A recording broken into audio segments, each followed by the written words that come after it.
Against the gods अर्थात देवताओं के विरुद्ध। अध्याय 31 से 35। नमस्कार, आप कहानी में खो जाएं उससे पहले चैनल को सब्सक्राइब करें और नोटिफिकेशन ऑन करें। धन्यवाद। देवताओं के विरुद्ध अध्याय 31। जमे हुए बादल 7 परियां चुयुएली। आप ऑडियो बुक्स 108 देख रहे हैं। धोखेबाजों से सावधान रहें। अध्याय 31। जमे हुए बादल की 7 परियां चुयुएली। जरा ठहरिए, आप अभी नहीं जा सकते। पीछे से एक आवाज आई और जियोचे को अस्थायी रूप से उसकी राह पर रोक दिया। जियो यूलोंग तेजी से जियोचे की ओर चला और साथ ही धार्मिक चेहरे के साथ कहा, हर कोई जानता है कि जियोचे की अभी 4 दिन पहले शादी हुई है और जिससे उसने शादी की है वो हमारे फ्लोटिंग क्लाउड सिटी की नंबर 1 सुंदरता है, जिया परिवार की अनमोल बेटी जिया क्विंग्यू। लेकिन हर किसी को यह नहीं भूलना चाहिए कि जिया क्विंग्यू ने जियोचे से शादी क्यों की। ऐसा इसलिए है क्योंकि 5वें बुजुर्ग के बेटे जियो यंग ने अतीत में जिया क्विंग्यू की जान बचाई थी। पहला कारण था कृतज्ञता का कर्ज चुकाना और दूसरा कारण था 16 वर्ष पूर्व हुई सगाई का सम्मान करना। लेकिन चाहे ये कृतज्ञता का ऋण चुकाना हो या सगाई का सम्मान करना हो, जिससे उसे शादी करनी चाहिए थी वह जियो यंग का जैविक पुत्र था। और यह हरामी नहीं जो जियो कबीले के वंश का नहीं है, जो न जाने कहां से आया है। उद्धरण चिन्ह। जियो यूलोंग के शब्दों ने तुरंत सभी को याद दिला दिया ये तथ्य कि जिया क्विंग्यू ने जियोचे से 16 साल पहले हुए समझौते के कारण शादी की थी। चूंकि जियोचे अब जियो यंग की जैविक संतान नहीं थी, इसलिए यह विवाह निश्चित रूप से एक पूर्ण गलती थी। और चूंकि यह एक गलती थी, इसे होना चाहिए। जियोचे ने पीछे मुड़कर नहीं देखा और ठंडे स्वर में उत्तर दिया, जियो यूलोंग, मेरी शादी के मामलों में हस्तक्षेप करना आपका काम नहीं है। नहीं, यह मेरा व्यवसाय है। जियो यूलोंग ने मुस्कुराते हुए कहा, फिलहाल पूरे फ्लोटिंग क्लाउड सिटी को पता है कि नंबर 1 सुंदरता की शादी हमारे जियो कबीले में हुई थी। एक बार आज का दिन बीत जाने के बाद पूरे शहर को ये भी पता चल जाएगा कि इस नंबर 1 सुंदरी की शादी वास्तव में जियो कबीले में नहीं हुई थी, बल्कि एक कमीने बच्चे से हुई थी जिसे जियो कबीला 16 साल से व्यर्थ खिला रहा था। और यह कितना बड़ा मजाक होगा। अपनी नजर घुमाकर उसने पीछे खड़ी खामोश जिया होनई की ओर देखा। यूलोंग ने फिर से अपनी आवाज उठाई और जारी रखा, मास्टर जिया, यूलोंग ने जो सुना था उसके अनुसार आप और जियो यंग वर्षों पहले भाई बहन थे और हो सकता है कि आपकी इच्छा अपनी बेटी की शादी जियोचे से करने की हो। हालांकि अब जब सच्चाई सामने आ गई है कि यह जियोचे वास्तव में जियो यंग का बेटा नहीं था, बल्कि एक कमीना बच्चा था जिसे भगवान न जाने कहां से उठाया गया था, मुझे लगता है कि आप अपने दिल में विरोधाभास महसूस कर रहे होंगे और इसे स्वीकार करने में परेशानी हो रही होगी। अभी जिया होनई चुप रही, लेकिन उसके चेहरे के हाव भाव वास्तव में कुछ भयानक लग रहे थे। और इस समय जियो कबीले के बाकी शिष्य जो जियोचे के साथ जिया क्विंग्यू की शादी को नहीं देख सकते थे, उन्हें अंततः अपनी निराशा व्यक्त करने का अवसर मिला और चिल्लाना शुरू कर दिया, जियो यूलोंग सही है। जिया क्विंग्यू हमारे जियो कबीले से है और अब जब हम जानते हैं कि जियोचे हमारे जियो कबीले के लोगों में से एक नहीं है, तो शादी रद्द कर दी जानी चाहिए। 5वें बुजुर्ग को स्पष्ट रूप से पता था कि जियोचे हम में से एक नहीं था, फिर भी वह शादी के लिए आगे बढ़ा। यह शादी का एक बेशर्म धोखा है। ये व्यर्थ का कचरा जियोचे पहले स्थान पर जिया क्विंग्यू के साथ रहने के लिए उपयुक्त नहीं था। जल्दी से इस शादी को रद्द करो और फिर उसे जियो कबीले से निकाल दो। मास्टर जिया, कृपया कुछ कहें। क्या आप इतने सालों तक फिफथ एल्डर और जियोचे द्वारा झूठ बोले जाने के बाद नाराज नहीं है? क्या आप अपनी बेटी की शादी को एक मजाक के अलावा कुछ नहीं बनने देंगे? Dot dot dot dot dot dot dot dot dot dot dot dot dot dot dot dot dot. व्यंग्य, आलोचना, खुशी, अपमान और यहाँ तक कि आग की लपटों को भड़काने वाले लोगों की आवाजें भी सुनाई दे रही थी। जो लोग जियोचे द्वारा जियो क्विंग्यू से शादी करने से ईर्ष्या कर रहे थे, उन्हें आखिरकार अपना गुस्सा निकालने का एक रास्ता मिल गया और प्रत्येक चिल्लाहट के साथ अपमान बन गया पिछले से भी अधिक कान छिदवाने वाला। चूंकि वे सभी कथित तौर पर सही पक्ष में थे, उनमें से प्रत्येक ने सीधे चेहरे के साथ आलोचना करना जारी रखा, जैसे कि वे एक आम परीक्षण में थे। इस समय जियो युनहाई ने ठंडे चेहरे के साथ अपना फैसला सुनाया। जियोचे, आपने सभी को सुना है। आपको जिया कबीले की अनमोल बेटी से शादी करने का कोई अधिकार नहीं है। हमारे जियो कबीले को फ्लोटिंग क्लाउड सिटी में हंसी का पात्र न बनने देने और जिया कबीले को शर्मिंदा न करने देने के लिए हमारे जियो कबीले को छोड़ने से पहले विवाह प्रमाण पत्र सौंप दें। जियोचे कुछ नहीं बोला और उसने अपने सीने में हाथ डालकर विवाह प्रमाण पत्र निकाल लिया। वह इसे हमेशा अपने साथ रखता था, उसके साथ विवाह प्रमाण पत्र। ऐसा इसलिए था क्योंकि जियो कबीले के भीतर ऐसे लोगों की संख्या बहुत अधिक थी जो इस प्रमाण पत्र को नष्ट करना चाहते थे। एक बार जियो युलोग ने प्रमाण पत्र देखा तो वह उसे छीनने के इरादे से उसकी ओर दौड़ा। हालांकि जियोचे बस एक तरफ चला गया और विवाह प्रमाण पत्र जिया क्विंग्यू के हाथों में रख दिया। जिया क्विंग्यू ने अवचेतन रूप से प्रमाण पत्र को पकड़ रखा था, जैसे कि वह समाधि में हो। पति और पत्नी के रूप में हमें अलग होना चाहिए या नहीं, इसका निर्णय हमेशा हमारे बीच होना चाहिए। यहाँ तक कि देवताओं को भी हस्तक्षेप करने का अधिकार नहीं है। जैसे ही जियोचे ने जिया किंग्युए की ओर देखा, उसकी ठंडी आवाज सभी के कानों तक पहुंच गई। इसके तुरंत बाद उसने अपनी आवाज धीमी कर दी और जिया क्विंग्यू की ओर प्यार से देखा। लेकिन इस समय मेरे पास इस विवाह प्रमाण पत्र की सुरक्षा करने की शक्ति नहीं है, इसलिए मैं इसे केवल आपको दे सकता हूँ। यदि आप अभी भी चाहते हैं मेरी पत्नी बनो, फिर इसे रखो और इसकी रक्षा करो। यदि आप अपनी स्वतंत्रता पुनः प्राप्त करना चाहते हैं, जो अच्छी भी है, तो इसे तुरंत नष्ट कर दीजिए। जिया क्विंग्यू। हालांकि विवाह प्रमाण पत्र और निर्णय की जिम्मेदारी जिया क्विंग्यू को सौंपकर उन्होंने एक पुरुष के रूप में अपना कुछ गौरव खो दिया, लेकिन उस समय उनके पास कोई अन्य विकल्प नहीं था। जैसे ही उसने शांत जिया क्विंग्यू को विवाह प्रमाण पत्र को कसकर पकड़ते हुए देखा, उसने उसे हल्की सी मुस्कान दी और सिर हिलाया। उसने जियोली, जियोलिंगजी और जिया होनई पर एक आखिरी नजर डाली और फिर मुख्य प्रवेश द्वार की ओर चल दिया। जियो कबीले से अकेले बाहर निकलते समय उसने कभी अपना सिर पीछे नहीं घुमाया और सभी की दृष्टि से गायब हो गया। जियोचे कुछ भी नहीं था और शुरू से ही ऐसा ही था। यहाँ तक कि जियो कबीले के बीच भी वह एक अपरिहार्य अस्तित्व था। भले ही उनके आज के भाषण ने बहुत से लोगों को चकित कर दिया हो, फिर भी इससे पिछले कई वर्षों से उनके प्रति लोगों की धारणा में कोई बदलाव नहीं आया है। चूंकि उनका जाना महज एक छोटी सी बात थी, इससे से ज्यादा उन्हें थोड़ी देर के लिए खुश होने का मौका मिला। तुरंत उनका सारा ध्यान जिया क्विंग्यू के हाथों में विवाह प्रमाण पत्र पर केंद्रित हो गया। लेडी जिया, मुझे लगता है कि सच्चाई जानने के बाद आप क्रोधित होंगी। जियो युलोग जिया किंग्युए के करीब चला गया और हंसते हुए उसने आगे कहा, जियोचे ने न केवल हमारे जियो कबीले को 16 वर्षों तक धोखा दिया, बल्कि आपके जिया कबीले को भी नीचे खींच लिया। लेकिन अब ये ठीक है, लेडी जिया को बस आपके हाथ में मौजूद विवाह प्रमाण पत्र को फाड़ना होगा और जो कुछ भी पहले हुआ था वह गायब हो जाएगा। संपूर्ण फ्लोटिंग क्लाउड सिटी आपके निर्णय को समझेगी और उसका समर्थन करेगी। अपनी प्रतिभा और सुंदरता के साथ आप निश्चित रूप से किसी ऐसे व्यक्ति को पा सकते हैं जो जियोचे से 1000 गुना बेहतर है। जियो युलोग के शर्मनाक प्रदर्शन के बाद से जिया क्विंग्यू को हमेशा उसके प्रति घृणा महसूस होती थी और इस समय वह पहले से भी अधिक घृणा महसूस कर रही थी। उसने बेरुखी से जवाब दिया, क्या तुम्हें समझ नहीं आया कि मेरे पति ने अभी क्या कहा था? बाहरी लोगों को हमारे मामलों में हस्तक्षेप करने से कोई मतलब नहीं है। जियो युलोग के रंग का रंग अचानक बदल गया। कई अन्य रंग भी बदल गए थे। लगभग सभी ने सोचा कि जिया क्विंग्यू केवल कृतज्ञता का कर्ज चुकाना चाहती थी और इस तरह 16 साल पहले हुए समझौते को पूरा करने के लिए उसे जियोचे से शादी करने के लिए मजबूर होना पड़ा।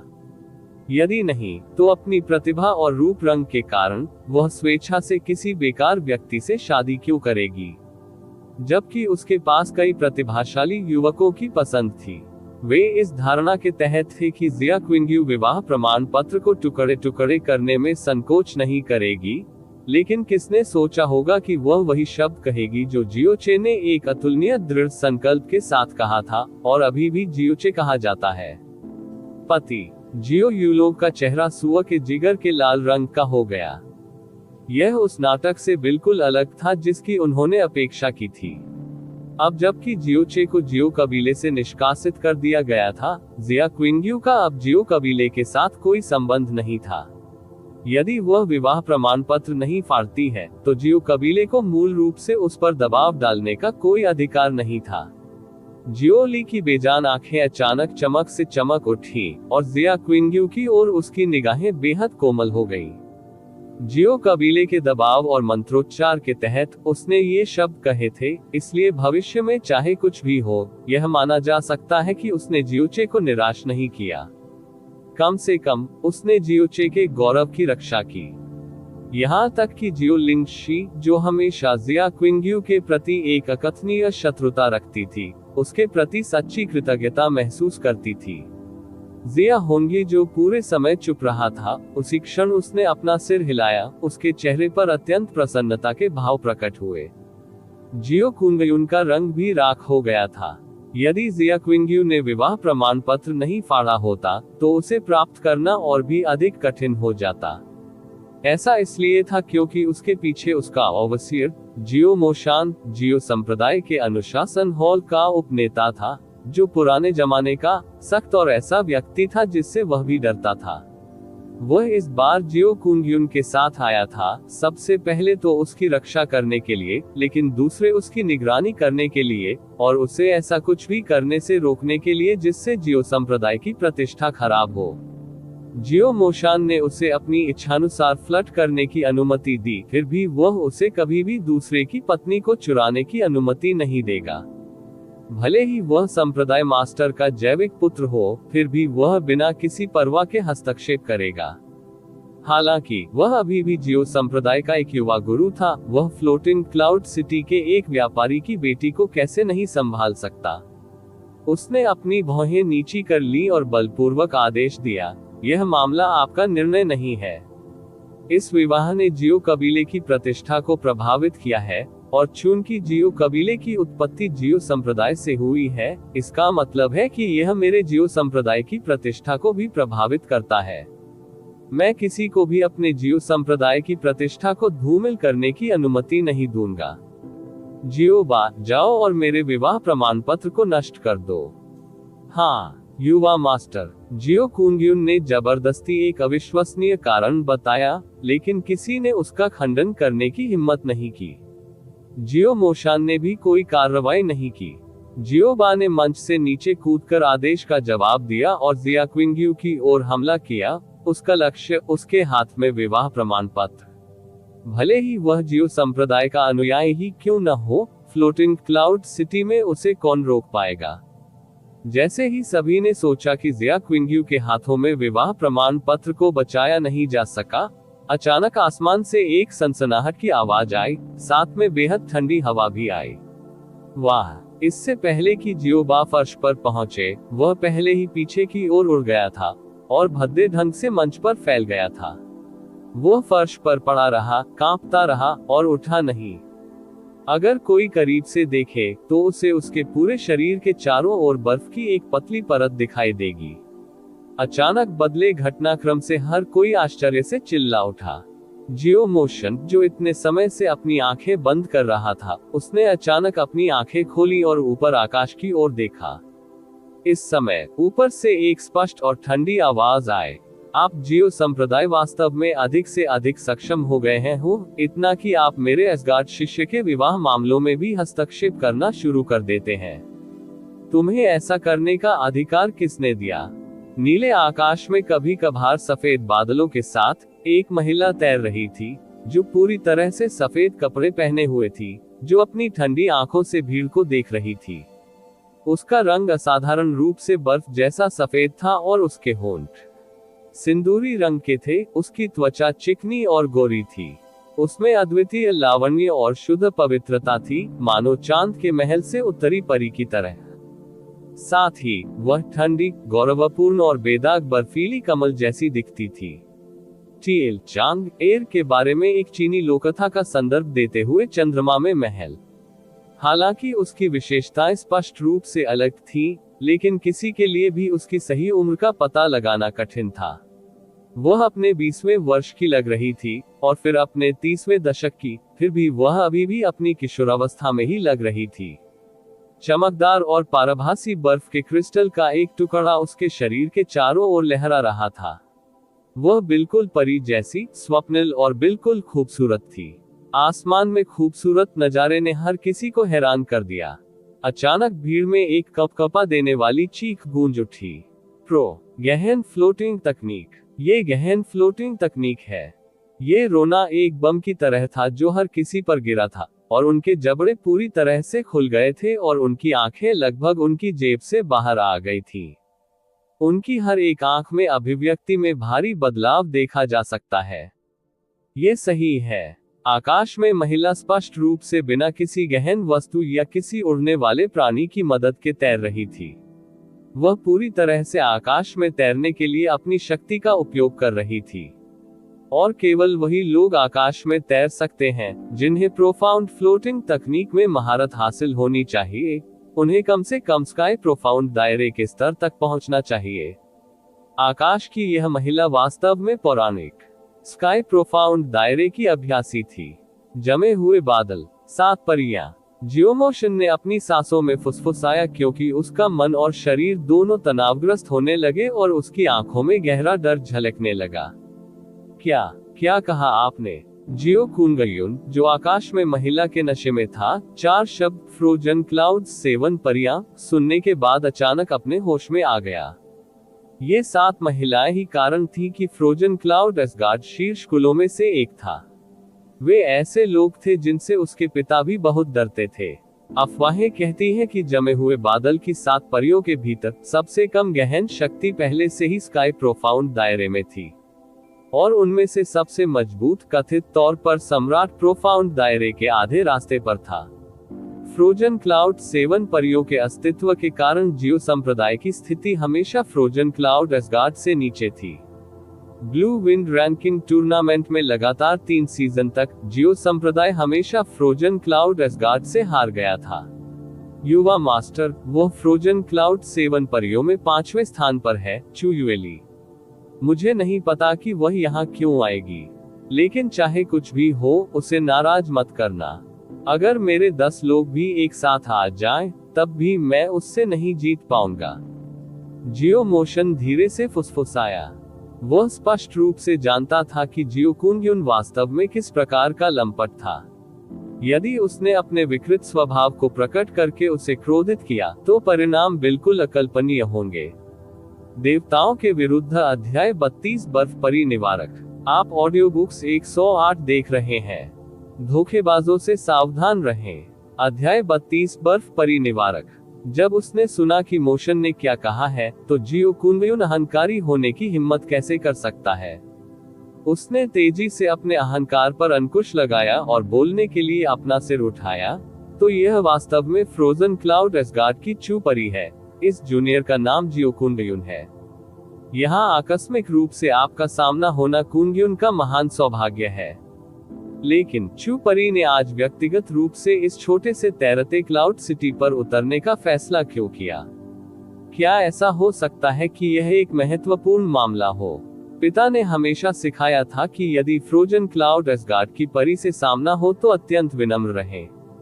अगर ऐसी कोई चीज है जिसमें मैं आपकी मदद कर सकता हूं, तो चू परी को बोलने में संकोच नहीं करना चाहिए। जियो कुंगयुन के मुंह से फ्रोजन क्लाउड असगार्ड शब्द सुनने के बाद हर कोई तुरंत स्तब्ध हो गया और उनके गले से एक गल्प की आवाज सुनाई दी। इस छोटे से तैरते बादल शहर को एक परी की चिंता प्राप्त हुई थी। आमतौर पर तीसरे दर्जे के संप्रदाय भी इस स्थान को अपनी अवमानना के दायरे में रखते थे, लेकिन आज न केवल जियो संप्रदाय के सदस्य आए थे, बल्कि फ्रोजन क्लाउड असगार्ड ने भी लोगों को भेजा था। यह कोई आश्चर्य की बात नहीं थी कि यह महिला इतने असाधारण तरीके से सामने आई थी, क्योंकि उसके पास ऐसी सुंदरता थी जो इस दुनिया से बाहर थी, और उसने प्रोफाउंड फ्लोटिंग तकनीक का भी इस्तेमाल किया था। वह वास्तव में फ्रोजन क्लाउड एसगार्ड की एक व्यक्ति थी, और फ्रोजन क्लाउड एसगार्ड के भीतर उसकी स्थिति बिल्कुल भी कम नहीं थी। अन्यथा जियो कुंगयुन, जियो संप्रदाय मास्टर के बेटे के रूप में इतना सतर्क और विनम्र होने की संभावना नहीं रखता। मैं यहाँ क्यों आया हूँ? चू युएई ने ठंडे स्वर में उत्तर दिया, आप जियो संप्रदाय मेरे शिष्य को भी धमका रहे हैं। मुझे यह मत बताएं कि आप चाहते हैं कि मैं चुपचाप देखता रहूं और आपको उसे अपमानित करने की अनुमति दूं। आपका शिष्य जियो कुंगयुन कुछ देर तक शून्य में देखता रहा, फिर बाद में उसने भयभीत दृष्टि अपनाई। चू परी, जिस शिष्य के बारे में आप बात कर रहे हैं, क्या ये जिया क्विंगयू हो सकता है? जैसे ही उन्होंने ऐसा कहा, जिया क्विंगयू चू युएली के पास गई और सम्मानपूर्वक कहा, मास्टर। उसे एक साधारण शब्द के कारण जियो कुंगयुन का चेहरा बुरी तरह से सिकुड़ गया और जियो युलोग पूरी तरह से अचंभित हो गया।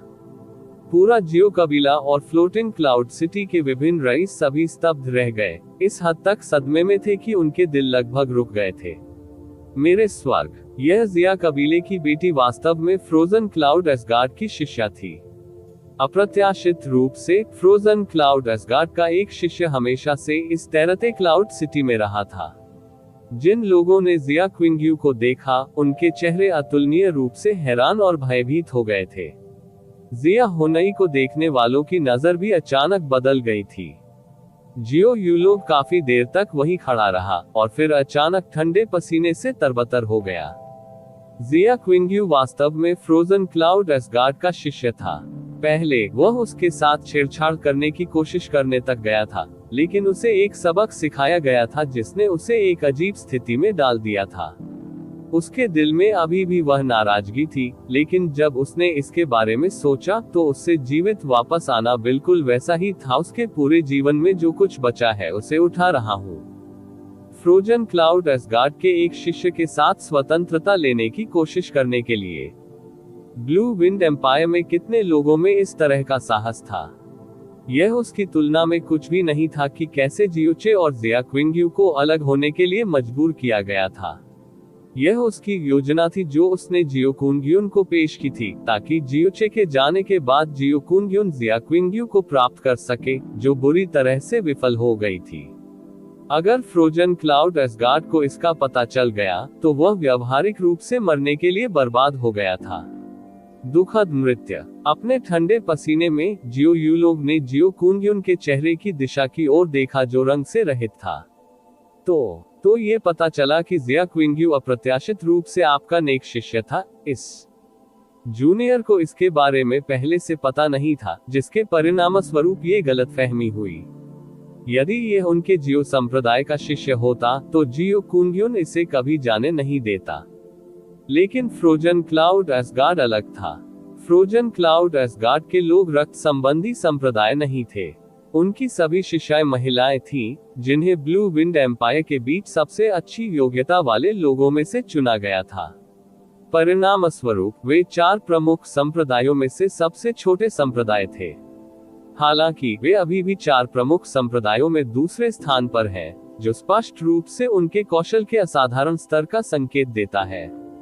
फ्रोजन क्लाउड एसगार्ड के प्रत्येक शिष्य की योग्यता अत्यंत उच्च थी और कोई भी औसत दर्जे का नहीं था।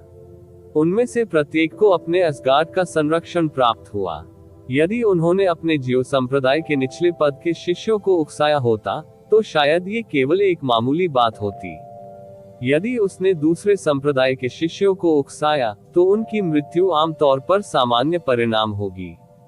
लेकिन फ्रोजन क्लाउड एसगार्ड को उकसाने के लिए, भले ही वह सबसे निचले स्तर की महिला शिष्या ही क्यों न हो, एसगार्ड अभी भी नहीं झुकेंगे, फिर भी कोई संतोषजनक उत्तर नहीं देंगे और किसी भी तरह से उन्हें नहीं छोड़ेंगे।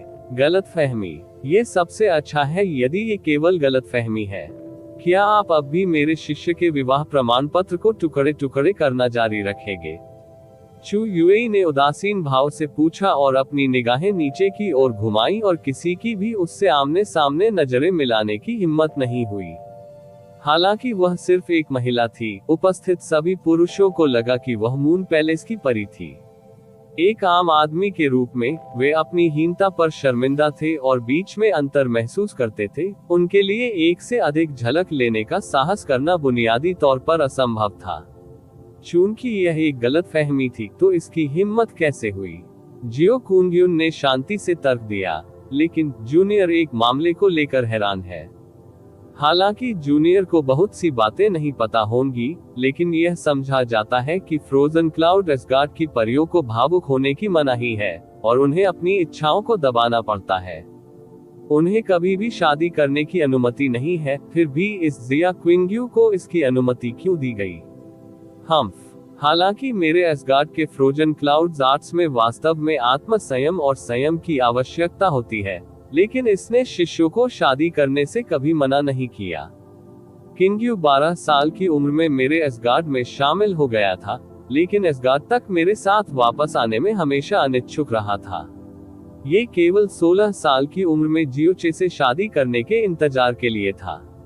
ये जुनून के कारण नहीं था, बल्कि केवल उसकी दयालुता और प्रतिबद्धता के कारण था। इतनी भारी धार्मिकता और वास्तविक स्वभाव के सामने मेरा एसगार्ड स्वाभाविक रूप से इसे नहीं रोकेगा, भले ही मेरे एसगार्ड ने शादी पर रोक लगा दी हो। ये सबसे बड़ा अपवाद हो सकता है। युवा मास्टर जियो, क्या आपके पास कोई अन्य प्रश्न है? चू युएली ने ठंडे स्वर में उत्तर दिया। ये सपाट आवाज में कहा गया था और हर एक अक्षर बर्फ में सना हुआ किसी के कान में घूमता रहा। इसने हृदय को एक अनियंत्रित ठंडक पहुंचाई, जिसने किसी को भी खंडनात्मक विचार करने का साहस नहीं करने दिया। नहीं, ये सचमुच एक गलतफहमी थी, जियो कुंग्युन ने जल्दी से कहा। उसके पास जिया क्विंग्यू की ओर मुड़ने और कहने के अलावा कोई विकल्प नहीं था। जिया परी, उस समय मैं इस बात से अनजान था कि आप एक फ्रोजन क्लाउड एसगार्ड शिष्य थे। यदि आप किसी भी तरह से आहत हुए हैं, तो कृपया इसे दिल पर न लें। जियो सेक्ट मास्टर के बेटे होने का दर्जा स्पष्ट रूप से फ्रोजन क्लाउड एसगार्ड के शिष्य से अधिक था, लेकिन यहाँ चू युई के साथ उनके पास अपनी जगह जानने के अलावा कोई विकल्प नहीं था। यह एक अस्पष्ट रूप से दूरस्थ स्थान था, इसलिए उसके बगल में केवल जियो मोशान, जियोबा और जियो जियू थे। अगर उसने किसी भी तरह से चू युएली को परेशान किया और उसे दुखी किया, तो उन्हें घर वापस आते समय पूरी तरह से खत्म किया जा सकता था। बाद में वे बिना किसी निशान के नष्ट हो जाएंगे और केवल व्यर्थ ही मर सकते हैं। पहुंचने से पहले यह डंप, वह चू युई जैसे प्रतिष्ठित व्यक्ति की अप्रत्याशित उपस्थिति का अनुमान कैसे लगा सकता है? जिया क्विंग्यू पाई की एक डुबकी की उसकी इच्छा अब असंभव थी और उसने आधे दिन की योजना बर्बाद कर दी थी। चू युएली के सामने उसके पास ईमानदारी से जो कुछ भी वह चाहता था उसे वापस लेने के अलावा कोई विकल्प नहीं था और उसका दिल उत्पीड़न में डूब गया। जैसे ही उसकी छाती फूली, उसने अपना ध्यान जियो लिंगशी की ओर घुमाया। भले ही जिया क्विंग्यू पहले से ही एक हारा हुआ कारण था, एक और भी था। चू युई जिया क्विंग्यू की रक्षा करेगी, लेकिन वह एक अजनबी जियो लिंगजी की रक्षा नहीं करेगी। अन्यथा वो तब दिखाई देती जब जियोचे को निष्कासित कर दिया गया था, न कि केवल तब दिखाई देती जब नजरें जिया क्विंग्यू की ओर चली जाती। दरअसल चू युएली के संबंध में वह केवल जिया क्विंग्यू की देखभाल करती थी। अन्य लोगों के बारे में जिनके साथ उसका कोई संबंध नहीं था, उसे बस इसकी जरा भी परवाह नहीं थी। इसके अलावा उसके पास हस्तक्षेप करने का कोई कारण और दायित्व भी नहीं था। चू परी की यात्रा के साथ आप जियो कबीले को उसकी उपस्थिति की रोशनी से सम्मानित माना जा सकता है, और इसलिए हमें वह व्यवसाय शुरू करना चाहिए जिसके लिए हम सब आज यहाँ आए हैं। जिया कुंग्युन का रंग बदल गया क्योंकि उसकी नजर जियो लिंगशी की ओर थी। तो अब जियोबा, जियो जियू, सबसे पहले उस चोर को पकड़े जिसने प्रोफाउंड ओपनिंग पाउडर चुराया था। जियो संप्रदाय से निपटने के लिए कल अपराधी को वापस लाया जाएगा। वाक्य, कल अपराधी को जियो संप्रदाय से निपटने के लिए वापस लाया जाएगा। एक बार फिर मूर्खों को जियो कुंग्युन के घृणित और बेशर्म मंचन के पीछे के स्पष्ट कारण को समझने का मौका मिलेगा। हालांकि इस मंचित आरोप को जियो चे ने पहले ही सबके सामने उजागर कर दिया था, इसे जियो संप्रदाय की पूर्णता के तहत दबा दिया गया था और जियो कुंग्युन ने बिना किसी देरी के इसे निष्पादित करना जारी रखा। हाँ, युवा मास्टर जियो बा और जियो जियू एक ही समय में मंच से बाहर चले गए और जियो लिंगशी के करीब आ गए।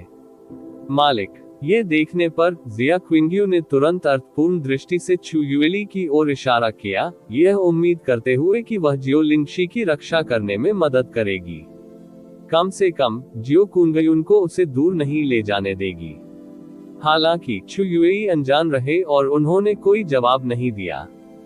जिया क्विंग्यू की अभिव्यक्ति और भी अधिक चिंतित हो गई क्योंकि उसने अपने चेहरे पर अपनी गुहार लगाए और कहा, मास्टर, आपने ये भी देखा है कि जियो कुंगयुन आज मुझे कैसे निशाना बना रहा था। वह मुझे परेशान कर रहा था।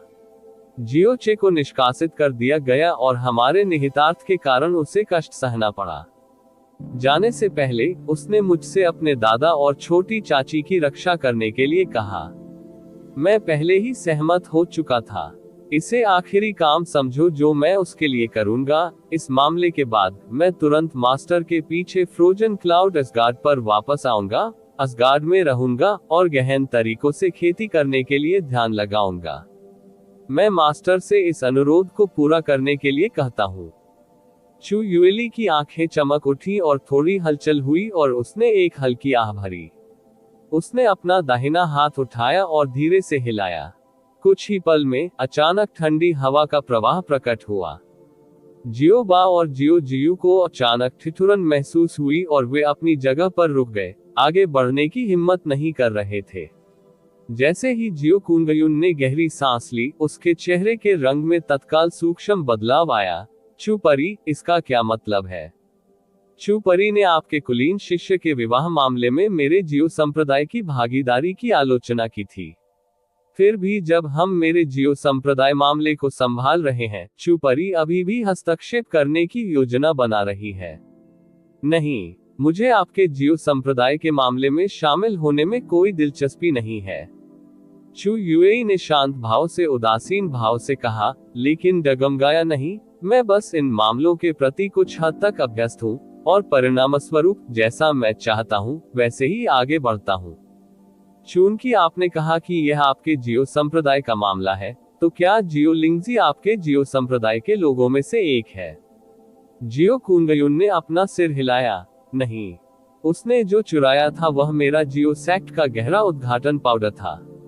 लेकिन जैसा कि मैंने पहले सुना था, प्रोफाउंड ओपनिंग पाउडर एक उपहार था जो आप जियो संप्रदाय से लाए थे, जिसे आपने कल ही जियो कबीले को दे दिया था। क्या जो उपहार आप पहले ही दे चुके हैं वे वास्तव में अभी भी आपके जियो संप्रदाय के हैं? यदि यह मामला फैल गया तो क्या तुम्हें दूसरों द्वारा उपहास किए जाने की चिंता नहीं होगी? चू युएई ने बिना किसी रोक टोक के स्पष्ट रूप से कहा। जियो कुंगयुन ने तुरंत अपनी आंखें चौड़ी की और वह अवाक रह गया। जियो लिंगजी जियो कबीले का व्यक्ति है, आपके जियो संप्रदाय का नहीं। प्रोफाउंड ओपनिंग पाउडर पहले ही जियो कबीले का कब्जा बन चुका है और उसका नहीं है, आपका जियो संप्रदाय अब नहीं है। उस मामले में भले ही जियो लिंगजी ने प्रोफाउंड ओपनिंग पाउडर चुराया हो, सजा देना भी जियो कबीले पर निर्भर है। इस मामले का आपके जियो संप्रदाय से कोई संबंध नहीं है। चू युएई ने अपनी आंखें झुकाई और जियो यूनहाई की ओर देखा। यह महज एक नजर थी, फिर भी इसने जियो यूनहाई के पूरे शरीर को कंपा दिया और अनजाने में उसकी ऊंचाई आधी हो गई। चू युएई ने हल्के ढंग से जारी रखा, जियो कबीले के मास्टर, आप उस स्थिति को कैसे संभालेंगे जहां चोरी का अपराधी आपके जियो कबीले के सदस्यों में से एक था? जियो यूनहाई ने जियो कुंगयुन की ओर देखा और अपने दांत भींच लिए क्योंकि वह अपनी शांति का दिखावा करने के लिए मजबूर था। यदि इस कबीले का कोई बच्चा चोरी का दोषी था, सबसे हल्की सजा पीछे के पहाड़ों में 3 महीने का अलगाव होगी। जियो लिंगशी ने जो चुराया था वह जियो संप्रदाय का महत्वपूर्ण खजाना था, इसलिए उसे कड़ी से कड़ी सजा दी जानी चाहिए। इसे पीछे के पहाड़ों में 15 साल की कैद होनी चाहिए। उन 15 वर्षों में उसे पीछे के पहाड़ के रिफ्लेक्शन गॉड से आधा कदम आगे चलने के बारे में सोचने की भी अनुमति नहीं है। जियो यूनहाई ने दूसरी ओर देखा और फिर कुछ नहीं बोला। तो फिर तुम एकटक किस बात की ओर देख रहे हो? आप उसे उस परावर्तन कंठ के अंदर बंद नहीं करने जा रहे हैं। जियो कुंग्युन का शांत और शांत चेहरा गुस्से से चिल्ला रहा था। भले ही उसका दिल अनिच्छा से नम्र था, भले ही वह पहले से अधिक मूर्ख था, फिर भी वह समझता था कि चू युएली ने पहले ही अपनी प्रतिष्ठा का एक बड़ा हिस्सा संरक्षित कर लिया था। अन्यथा ये संभव था कि वह सीधे उसके आरोपों को उजागर कर देती, जो उसी समय उसे जियोलिंगशी को प्राप्त करने में असमर्थ बना देती, सबसे बड़ी प्रतिष्ठा खो देती और सार्वजनिक रूप से उसे इस हद तक शर्मिंदा कर देती कि वह बच नहीं पाता। प्लेटफॉर्म। हालांकि चू युएई ने सार्वजनिक रूप से जियो कुंग्युन को जनता के सामने उजागर नहीं किया और जियोलिंगशी की बेगुनाही को बहाल नहीं किया, फिर भी इसने जियोली को उसके प्रति गहरा सम्मान दिया क्योंकि उसका दिल कृतज्ञता से भर गया। यह प्रतिष्ठित फ्रोजन क्लाउड 7 परी एक सम्मानित चरित्रवान व्यक्ति थी जिसने नाबालिग जियो कबीले की एक लड़की के लिए एक अतिरिक्त कदम उठाया। इसे अत्यधिक परोपकार, एक प्रमुख उपकार और बहुत बड़ी दयालुता माना जा सकता है।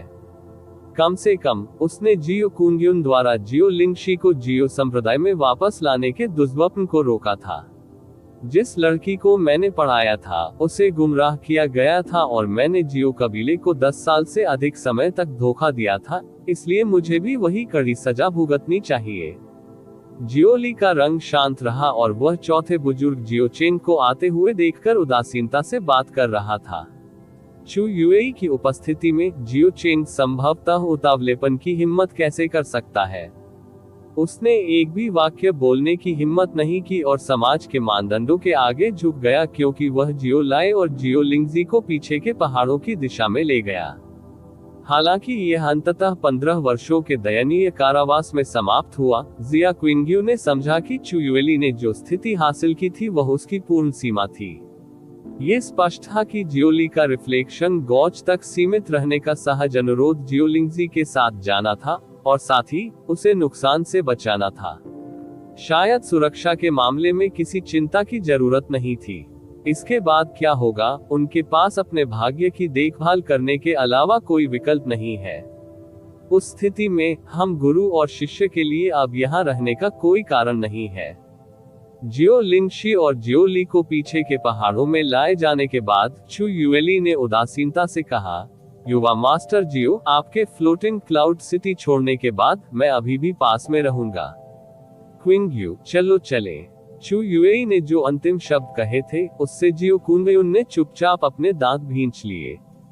तुम्हारे फ्लोटिंग क्लाउड सिटी छोड़ने के बाद भी मैं पास ही रहूंगा। ये स्पष्ट था कि उसके शब्दों ने उसे जियोलिंगजी के साथ खिलवाड़ न करने की चेतावनी दी थी। हालांकि उसने इसे केवल जियोलिंगजी की सुरक्षा के लिए कहा था, चूंकि वह उसकी रक्षा करना चाहती थी, इसलिए यह अपरिहार्य था कि यह सुरक्षा अंत तक बनी रहेगी। चू युएई के जिया किंग्युए के साथ चले जाने के बाद जियो कुंग्युन ने जोरदार मुक्का मारा और बेरहमी से सीट के हैंडल को तोड़ दिया। ग्रैंड मास्टर की कुर्सी झटके से हिल गई और लकड़ी के टुकड़ों में टूट गई। वह इस धारणा के तहत था कि वह 2 सुंदरियों को प्राप्त करेगा जो किसी शहर या राज्य के पतन का कारण बनने के लिए बेहद खूबसूरत थी, और उसे यह उम्मीद नहीं थी कि यह योजना वास्तव में सफल हो जाएगी। व्यर्थ प्रयास। इसका परिणाम केवल एक महत्वहीन व्यक्ति का निष्कासन और जियो कबीले के भीतर 2 लोगों की कैद थी, एक रिफ्लेक्शन गॉड से ज्यादा कुछ नहीं। यह उसके इच्छित परिणाम से बिल्कुल, पूरी तरह से और मौलिक रूप से भिन्न था। इस समय वह इस तथ्य से अवगत नहीं था कि वह न केवल जो चाहता था उसे प्राप्त करने में विफल रहा, बल्कि उसके और पूरे जियो संप्रदाय के लिए डूबने जैसी आपदा लेकर आया। देवताओं के विरुद्ध अध्याय 33 छिपा हुआ तारा, घृणित रक्त बलिदान के लिए। आप ऑडियो बुक्स 108 देख रहे हैं। धोखेबाजों से सावधान रहें। अध्याय 33, घृणित रक्त बलिदान के लिए छिपा हुआ सितारा। फ्लोटिंग क्लाउड सिटी के बाहरी इलाके में एक परित्यक्त घर के कोने में जियोचे चुपचाप वहीं बैठ गया और अपने शक्तिहीन शरीर को अपने पीछे ठंडी दीवार पर रख दिया। उसकी बेजान चमकती आंखें अंतरिक्ष में घूर रही थी, मानो उसकी आत्मा पहले ही उसके शरीर को छोड़ चुकी हो। वह पिछले कई घंटों से इस पद पर बने हुए थे। एजियोर क्लाउड महाद्वीप में उसके माता पिता ने उसे छोड़ दिया था और उसकी मृत्यु तक उसे कभी पता नहीं चला कि उसके जन्मदाता माता पिता कौन थे। उनके साथ उनका एकमात्र संबंध उस पेंडेंट से था जिसे वह हमेशा अपने सीने के सामने अपने साथ रखते थे। ब्लू विंड साम्राज्य में जब वह छोटा था तब उसके माता पिता दोनों की मृत्यु हो गई थी, लेकिन कम से कम वह जानता था कि उसके माता पिता कौन थे और उन्हें क्या कहा जाता था। उसके एक दादा और एक छोटी चाची भी थी। हालांकि भगवान ने उस पर एक और क्रूर मजाक करने का फैसला किया। सब कुछ अप्रत्याशित था, सब नकली था। दादाजी उसके सगे दादा नहीं थे और छोटी चाची भी उसकी छोटी चाची नहीं थी। वह अभी भी नहीं जानता था कि उसके असली माता पिता कौन थे और उसे ये भी पता नहीं था कि उसका अपना उपनाम क्या था। 2 जन्मों के अनुभवों ने उसके मन के दायरे को चौड़ा कर दिया था, लेकिन पहले की तरह वह अभी भी इस छोटी और अचानक जागरूकता को स्वीकार करने में असमर्थ था कि वह वास्तव में अपनी जड़ों को नहीं जानता था और वह कहां से आया था। वास्तव में मैं कौन हूं और मुझे आगे कहां जाना चाहिए। जियो कबीले से निष्कासन का मतलब था कि वह कभी भी जियो कबीले में पैर नहीं रख पाएगा और अंदर एक और कदम नहीं रख पाएगा। अपने दिल में वह बहुत स्पष्ट रूप से जानता था कि न केवल वह जियो कबीले में रहने में असमर्थ था, बल्कि वह फ्लोटिंग क्लाउड सिटी में भी रहने में असमर्थ था। उसके न जाने का एकमात्र कारण ये था कि उसे दादाजी और छोटी चाची की चिंता थी। वह कम से कम उनकी सुरक्षा की पुष्टि करना चाहता था। समय धीरे धीरे सुबह से दोपहर तक बहता रहा और एक बार फिर आकाश में धीरे धीरे लेकिन अंततः अंधेरा हो गया। पूरे दिन कुछ न खाने के बाद भी जियोचे को भूख का जरा भी एहसास नहीं हुआ। जब सूरज ने अपनी आखिरी किरण वापस ले ली और पूरी तरह से डूब गया, तो जियोचे ने आखिरकार अपना सिर थोड़ा ऊपर उठाया, क्योंकि एक बार बेजान आंखें धीरे धीरे एक भयानक चमक में बदल गईं, जैसे कि वह किसी बुरी आत्मा की हो। अचानक उसने चुपचाप हंसना शुरू कर दिया। उसके होठों के कोने मुड़ गए और वह भयानक तरीके से हंस रहा था, जैसे कि नरक से कोई दुष्ट आत्मा हंस रही हो। अपनी ठिठुरती हंसी के बीच उसने धीरे से अपना हाथ बढ़ाया और उसकी हथेली के ऊपर गहरे हरे रंग की घास का एक तिनका दिखाई दिया। ये वास्तव में तारे को छुपाने वाली घास में से एक थी जो उसे उस दिन पीछे के पहाड़ पर मिली थी। उन्होंने जिया क्विंग्यू से शादी की थी। जैसे ही उसने तारे को छुपाने वाली घास को देखा, अचानक उसकी हथेली से एक गहरे हरे रंग की चमक निकली, जिसने तारे को छुपाने वाली घास को अपने अंदर ढक लिया। गहरे हरे रंग की चमक के तहत तारा छुपाने वाली घास अजीब तरह से मुड़ने, सिकुड़ने और रंग बदलने लगी। फिर आखिरकार ये गहरे हरे रंग के पाउडर का एक छोटा ढेर बन गया। जियोचे ने धीरे से फूंक मारी और सारा गहरा हरा पाउडर बिखेर दिया। केवल एक पारदर्शी मोती जो अनजाने में प्रकट हुआ था, उसकी हथेली में रह गया था। ये स्काई पॉइजन पल की सबसे मूल और सबसे बेतुकी क्षमता भी थी जिसने स्वयं स्वर्ग का विरोध किया। जड़ी बूटी शोधन। दवा बनाने के लिए अक्सर विभिन्न प्रकार की जड़ी बूटियों को कुचलने, संसाधित करने, मिश्रित करने, अतिरिक्त प्रभावों के लिए गहरी ऊर्जा जोड़ने आदि की आवश्यकता होती है। ये प्रक्रिया न केवल जटिल थी, बल्कि अपरिहार्य रूप से एक निश्चित मात्रा में औषधीय शक्ति भी पैदा करती थी। खो जाना। इसके अलावा ये निश्चित था कि विफलता की संभावना हमेशा बनी रहेगी। विशेष रूप से जब उच्च श्रेणी की दवा की बात आती है, तो दुर्लभ सामग्रियों को खरीदने के लिए न केवल भारी मात्रा में सोने की आवश्यकता होती थी, विफलता की संभावना भी बहुत अधिक थी और एक बार जब आप असफल हो गए, तो सब कुछ खत्म हो जाएगा। इसके अलावा हर किसी के पास इसकी क्षमता नहीं थी उच्च श्रेणी की दवाएं बनाए। कीमियागर की क्षमता कड़ाही, माहौल और गहन ऊर्जा का उपयोग करके जोड़े गए प्रभावों की बहुत अधिक आवश्यकता थी। हालांकि यदि किसी ने स्काई पॉइजन पल के हर्ब रिफाइनमेंट का उपयोग किया है, तो इस सब के बारे में चिंता करने की कोई आवश्यकता नहीं है। ऐसा इसलिए है क्योंकि यह कम से कम समय में घटक के सबसे महत्वपूर्ण हिस्से को तेजी से परिष्कृत कर सकता है और इसे पूरी तरह से फ्यूज कर सकता है। पूरी प्रक्रिया में कोई भी औषधीय शक्ति बर्बाद नहीं होगी और इसके अलावा विफलता की कोई संभावना नहीं थी। जहां तक अप्रयुक्त भागों का सवाल है, उनका निपटान स्काई पॉइजन पल द्वारा किया जाएगा। अपने मालिक को पहचानने के बाद ये सामग्री के एक निश्चित प्रतिशत को परिष्कृत और फ्यूज करने के लिए मालिक के विचारों का भी पालन कर सकता है। ये भयानक क्षमता दुनिया के किसी भी इंसान को इसका दीवाना बनाने के लिए काफी थी। उस समय एज्योर क्लाउड महाद्वीप में हर शीर्ष पायदान के कबीले ने अपने जीवन का पीछा क्यों किया? इसका कारण स्काई पॉइजन पल की जहरीली क्षमता नहीं थी, बल्कि इसकी भयानक और हास्यास्पद शोधन और समलन क्षमता थी। जब तक स्काई पॉइजन पल के माध्यम से उपयुक्त और पर्याप्त सामग्री मौजूद थी, ये कम से कम समय में सुरक्षित रूप से सबसे उत्तम दवा बन जाएगी। यदि स्काई पॉइजन पल की क्षमता गहरे स्काई महाद्वीप में फैलने की थी, तो यह निश्चित रूप से हंगामा खड़ा कर देगा और जियोचे के जीवन का पीछा करने वाले लोगों की संख्या एज्योर क्लाउड महाद्वीप की तुलना में कम नहीं होगी। अपने हाथ में पारदर्शी मोती को देखकर जियोचे की मुस्कान और भी भयावह हो गई। उसने अपना मुंह खोला, उसे अंदर रखा और सीधे निगल लिया। इसके बाद उसका शरीर अचानक कांप उठा और धीरे धीरे अपनी जगह पर गायब हो गया, मानो वह अचानक वाष्पीकृत हो गया हो। स्टार कंसीलिंग पिल सफल जड़ी बूटी शोधन के लिए केवल स्टार कंसीलिंग घास के एक ब्लेड की आवश्यकता होती है। एक बार सेवन करने के बाद परफेक्ट इनविजिबिलिटी 3 घंटे के लिए सक्रिय हो जाएगी। शरीर, ध्वनि, गंध और शरीर पर वस्तुओं के बावजूद ये सब पूरी तरह से छिपा हुआ होगा। तारा छुपाने वाली घास एक अकल्पनीय वस्तु थी, लेकिन इससे जो स्टार कंसीलिंग पिल बनाई गई वह तो और भी अधिक अथाह थी, क्योंकि इसने जो प्रदान किया वह गहरे आकाश महाद्वीप में मानव ज्ञान के सामान्य ज्ञान से कहीं अधिक था, इतना कि कोई भी कभी भी इसके चमत्कारी प्रभाव की कल्पना करने की हिम्मत नहीं कर सकता था। जियोचे को पूरी तरह से विश्वास था कि उन्होंने पूरे प्रोफाउंड स्काई कॉन्टिनेंट में सबसे पहले स्टार कंसीलिंग पिल का इस्तेमाल किया था, क्योंकि इस दुनिया में स्टार कंसीलिंग पिल का एकमात्र घटक स्टार कंसीलिंग ग्रास था, और एकमात्र चीज जो स्टार कंसीलिंग ग्रास को परिष्कृत कर सकती थी एकमात्र स्काई पॉइजन पल था। जियोचे उठ खड़ा हुआ और बिना आकार, ध्वनि और गंध के जियो कबीले की ओर चल पड़ा।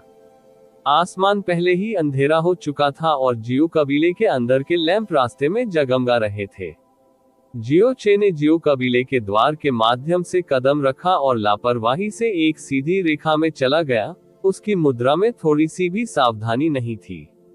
जैसे ही जियो कबीले के शिष्य उसके पास से गुजरे, किसी ने भी उसकी ओर नजर नहीं डाली।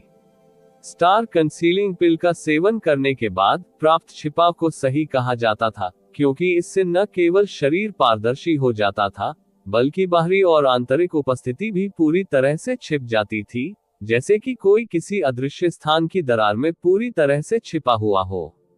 जब उन्होंने पहली बार एज्योर क्लाउड कॉन्टिनेंट में स्टार कंसीलिंग पिल का इस्तेमाल किया था, तब भी महाद्वीप के शीर्ष 10वें स्थान पाने वाला एक कबीला मास्टर भी उसे तब नहीं खोज सका जब वह 10 कदम के भीतर था। इस यात्रा से पहले जियोचे का रंग अतुलनीय रूप से शांत था। रास्ते में उसने कई लोगों की फुसफुसाहटें सुनी थी। उसे पता चल गया कि जिया क्विंग्यू को उसके मालिक द्वारा ले जाया जा रहा है, साथ ही जियोली और जियोलिंगशी को पीछे के पहाड़ों में कैद किया गया है। पूरे 15 वर्षों का अलगाव। जियो कबीले की आज की आम सभा के समापन के परिणामस्वरूप जियो यूलोग का बहुत स्पष्ट और अंतिम चयन हुआ, जो अगले ही दिन जियो कुंग्युन के 4 लोगों के समूह के साथ जियो संप्रदाय की ओर जाएगा। जब वह अतिथि कक्ष में पहुंचे, जियोचे उनके कदमों पर रुक गया और चुपचाप अंदर की बातचीत सुन रहा था। यूलोग कल यंग मास्टर जियो के साथ जियो संप्रदाय के प्रस्थान के बारे में। आपको आज यंग मास्टर जियो की पुनर्जन्म की दयालुता को हमेशा याद रखना चाहिए। बस यही है, स्वाभाविक है। जियो यूलोग यंग मास्टर जियो के महान उपकार और महान दयालुता को याद रखेगा। यूलोग एक बार फिर यंग मास्टर जियो को 3 कप प्रदान करता है। उद्धरण चिन्ह ... जियो यूलोग, हालांकि आज का मामला विफल हो गया था, दोष आपका नहीं था। किसने कल्पना की होगी कि जिया क्विंग्यू वास्तव में फ्रोजन क्लाउड एसगार्ड का शिष्य था। आपका चरित्र वास्तव में वह है जो मुझे पसंद है, इसलिए जब तक आप जियो संप्रदाय में उचित रूप से आज्ञाकारी हैं, मैं आपके साथ गलत व्यवहार नहीं करूंगा। धन्यवाद। धन्यवाद यंग मास्टर जियो। युवा मास्टर जियो, आप वास्तव में मेरे जीवन के सबसे महान व्यक्ति हैं। यूलोग निश्चित रूप से यंग मास्टर जियो के प्रति वफादार और सच्चा होगा और कभी भी बेवफा नहीं होगा।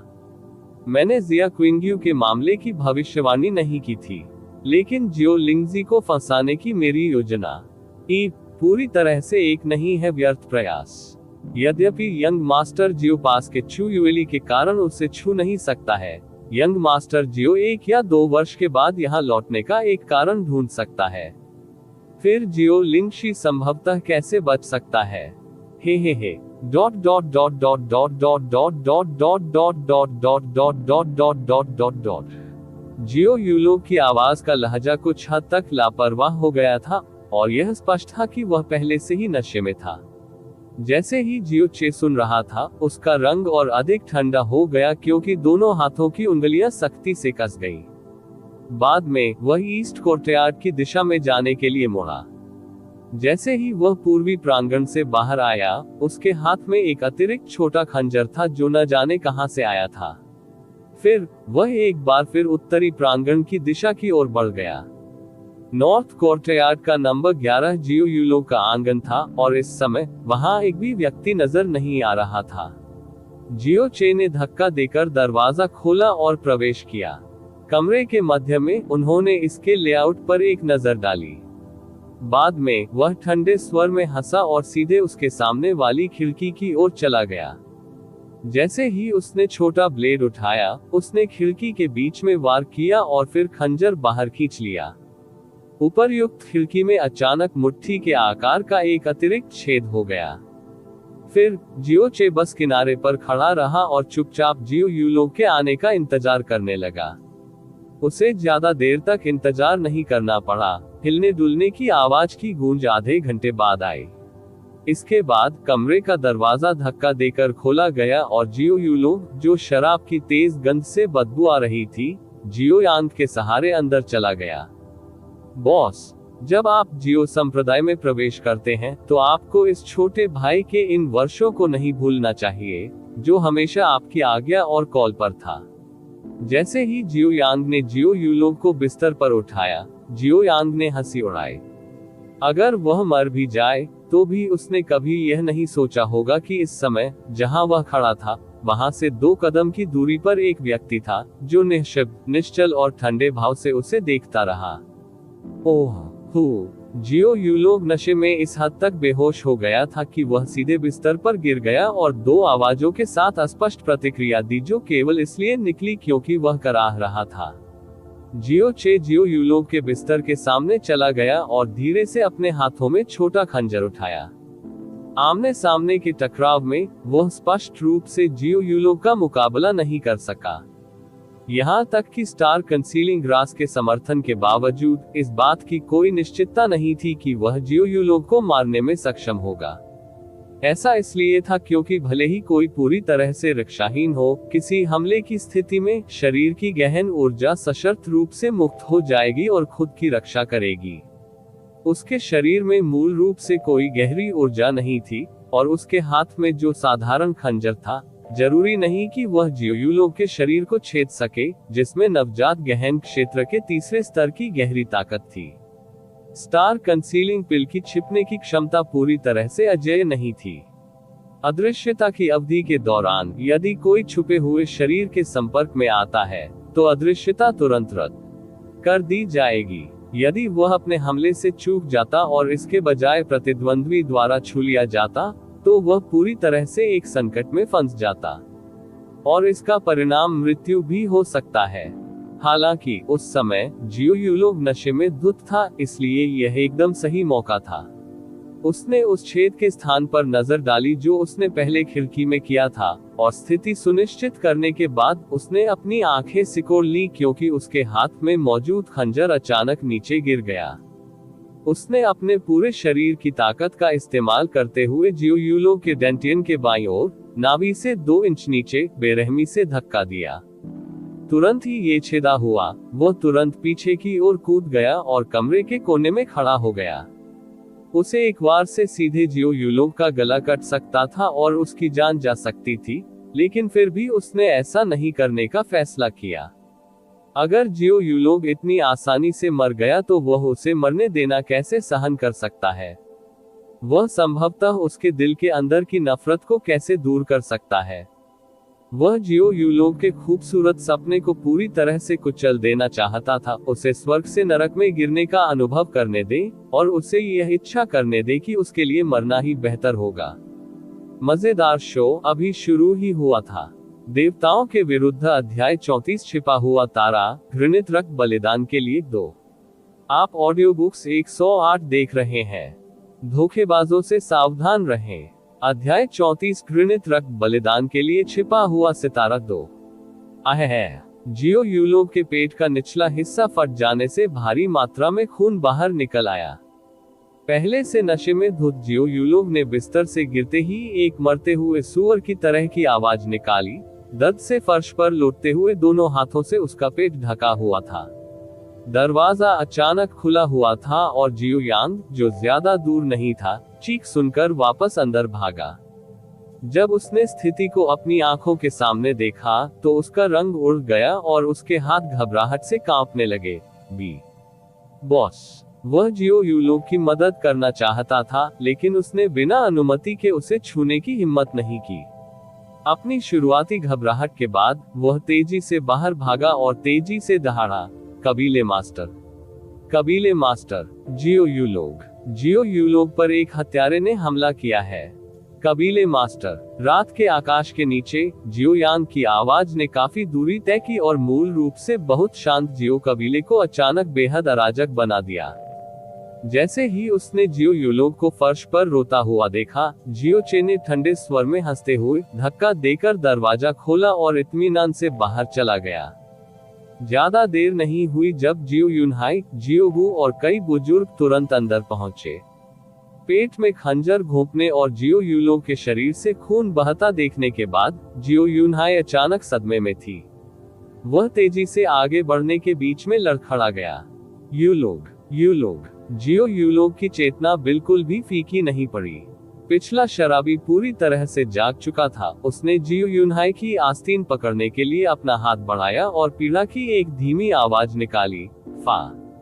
वहां, जल्दी करो और उसे बिस्तर पर उठाओ, जियाओ गू ने कहा और उसने जल्दी से अपना दवा का डिब्बा खोला। उनके पीछे आने वाले कुछ बुजुर्गों के चेहरे पूरी तरह आश्चर्य से भरे हुए थे। किसने किया ये? जियो यूलोग को बिस्तर पर उठाकर लिटाने के बाद जियो यूनहाई और फर्स्ट एल्डर ने उसके खून बहते घाव को रोकने के लिए गहरी ऊर्जा का इस्तेमाल किया। जैसे ही उसने पूछा, जियो यूनहाई का रंग विकृत हो गया। जियो गू, स्थिति कैसी है? जियो गू की भौहें शुरू से ही तनावग्रस्त थी। जब उन्होंने जियो यूनहाई का सवाल सुना तो उन्होंने एक लंबी गहरी सांस ली। उनके जीवन को कोई बड़ा खतरा नहीं है। हत्यारा स्पष्ट रूप से अपने जीवन को लक्ष्य नहीं बना रहा था, लेकिन ये कटौती वास्तव में दुर्भावनापूर्ण है। ऐसा ही हुआ कि छुरा गहरी नस के गहरे हृदय के ठीक मध्य में चुभ गया। बदले में गहरी नस पर यह वार गुब्बारे को छेदने जैसा है।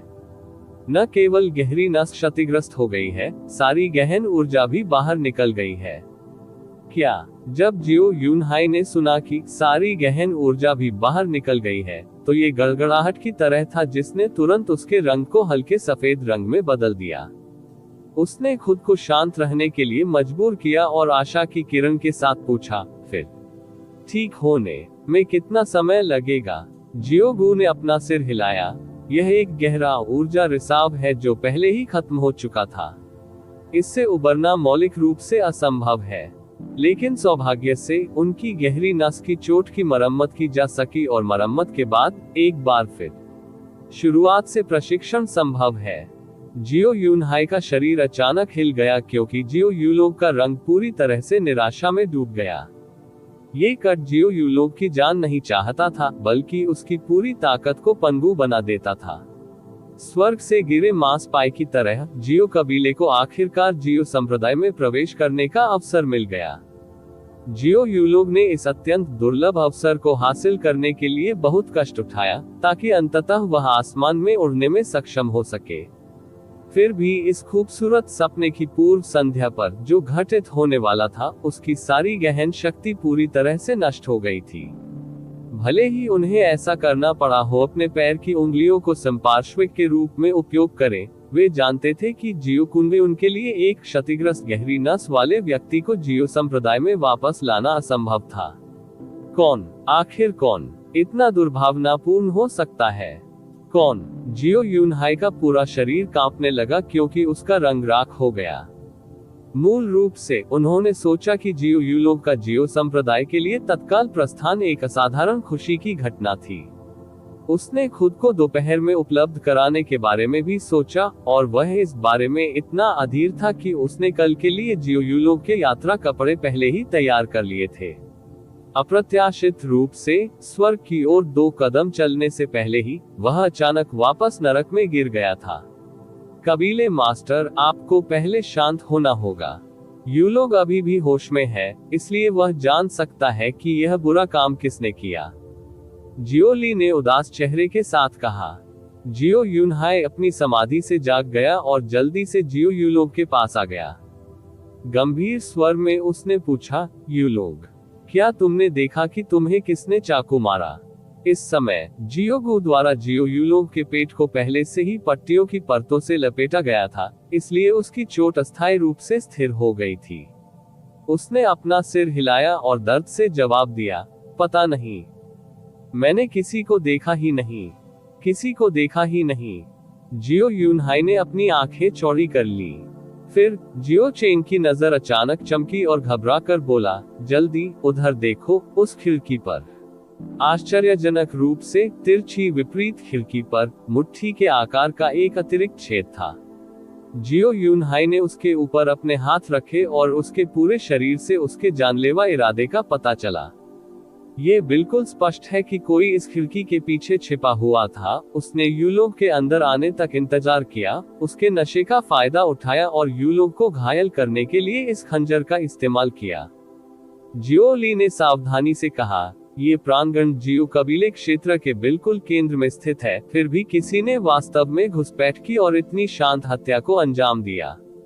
ये व्यक्ति हमारे जियो कबीले से बेहद परिचित होना चाहिए, या ये भी हो सकता है हमारे जियो कबीले के सदस्यों की हरकतें। अपनी बात खत्म करने के बाद जियो ली की नजर अनजाने में संबंधित जियोबो, जियोजी और जियो चेंग पर पड़ी। जियो ली के तर्क ने जियो यूनहाई के दिल को बुरी तरह झकझोर दिया। फ्लोटिंग क्लाउड सिटी में जियो कबीले को प्रोफाउंड में अभ्यास करने वाले शीर्ष कुलों में से एक माना जाता था। कठिनाई की डिग्री के बावजूद जियो कबीले में घुसपैठ करना और कबीले मास्टर के बेटे की हत्या करना एक बहुत बड़ा जोखिम था, और बाहरी दिखावे के मामले में जियो यूलोग आमतौर पर एक उत्कृष्ट प्रतिष्ठा के साथ विनम्र था। कौन और किस कारण से उसकी हत्या करेगा? यदि हत्यारा वास्तव में जियो कबीले का व्यक्ति था तो यह समझाना अचानक आसान हो गया। यदि यह जियो कबीले के सदस्यों द्वारा किया गया था तो घुसपैठ अतुलनीय रूप से आसान हो जाएगी, और इस भाग्यशाली समय को भी आसानी से समझ लिया जाएगा जब जियो यूलोग नशे में हो जाएगा। जहां तक कारण की बात है, तो ये स्वाभाविक रूप से जियो यूलोग के जियो संप्रदाय में जाने से उनकी ईर्ष्या थी। यदि अपहरण कर दिया गया या मार दिया गया तो जियो संप्रदाय किसी अन्य व्यक्ति का चयन करेगा। हत्यारे के पास भी वह अवसर होगा। जैसे ही उसने इसके बारे में सोचा, जियो यूनहाई का दिल ठंडा हो गया और उसकी सतर्कता तेज हो गई, क्योंकि उसके बगल में दूसरा बुजुर्ग, तीसरा बुजुर्ग और चौथा बुजुर्ग सबसे बड़े संदिग्ध थे। वे सभी अपने पोते को जियो संप्रदाय में भेजे जाने का सपना देखते थे। जियो संप्रदाय के सदस्यों से मिले इस दुर्लभ अवसर का सामना करते हुए अगर उन्होंने ऐसा पागलपन भरा और हास्यास्पद काम किया तो यह अजीब नहीं होगा। जियोगू, यूलोग की चोट अब कैसी है? जियो यूनहाई ने शांत रहने के लिए अपने दांत पीसते हुए कहा। घाव से खून बहना पहले ही बंद हो चुका है और दवा लगा दी गई है। तत्काल कोई खतरा नहीं है। यूलोग की वर्तमान स्थिति के आधार पर इसे पूरी तरह से ठीक होने में लगभग आधा महीना लगना चाहिए, लेकिन जहां तक उनकी गहरी नस की मरम्मत की बात है तो इसमें कई महीने भी लग सकते हैं। उस समय गहन शक्ति का प्रशिक्षण भी नए सिरे से शुरू करना होगा। जियोगू ने सच्चाई से उत्तर दिया। इसी समय दरवाजे के बाहर से अचानक गड़गड़ाहट की आवाज जैसी घबराई हुई चीख सुनाई दी। आग, आग! अस्पताल और दक्षिणी प्रांगण दोनों में आग लगी हुई है। क्या? जियो गू बेरहमी से घूमा और इस तरह बाहर भागा जैसे उसे अपनी जान की कोई परवाह नहीं थी। अस्पताल में अनगिनत जड़ी बूटियां और उपचार संग्रहित थे, वे उसके लिए उसके जीवन की तरह थे। जियो यूनहाई और अन्य थे यह भी चौंका, क्योंकि दक्षिणी आंगन बिल्कुल वही स्थान था जहां कबीले के मालिक और बुजुर्ग रहते थे। चारों बुजुर्ग अब कुछ नहीं बोले और तुरंत बेतहाशा बाहर निकल गए। जियो यूनहाई उनके पीछे थोड़ा झिझका और उत्सुकता से जियो यूलोग का सामना किया। यूलोग, आपका घाव अब जीवन के लिए खतरा नहीं है। अच्छा, आराम करें और किसी और चीज के बारे में न सोचें। मैं आपकी हत्या के अपराधी को यथाशीघ्र अवश्य गिरफ्तार करूंगा। इतना कहने के बाद जियो यूनहाई भी तेजी से दरवाजे से बाहर भागा और सीधे दक्षिणी आंगन की ओर चल पड़ा। उस स्थान पर वह महत्वपूर्ण संपत्ति रखी हुई थी जो उसने अपने पूरे जीवन में अर्जित की थी। अब जब उसने सुना कि आग लग गई है, तो यदि वह व्यक्तिगत रूप से वहां नहीं जाता तो उसे आसानी कैसे महसूस होती। जियो यूलोग अचानक अपने कमरे में अकेला रह गया था। उसकी गहरी नस क्षतिग्रस्त होने और गंभीर चोट लगने के कारण जियो यूलोग बिना हिले डुले अपनी जगह पर पड़ा रहा। अपने शरीर को हिलाने की बात तो दूर, उसका पूरा शरीर इतना कमजोर हो गया था कि वह छोटी छोटी उंगलियां भी उठाने में असमर्थ था। जैसे ही उसकी दृष्टि धुंधली हुई, उसने छत की ओर घूर कर देखा। उसे पूरी उम्मीद थी कि जो कुछ हुआ था वह महज एक दुर्स्वप्न था। टैप करें, टैप करें, टैप करें।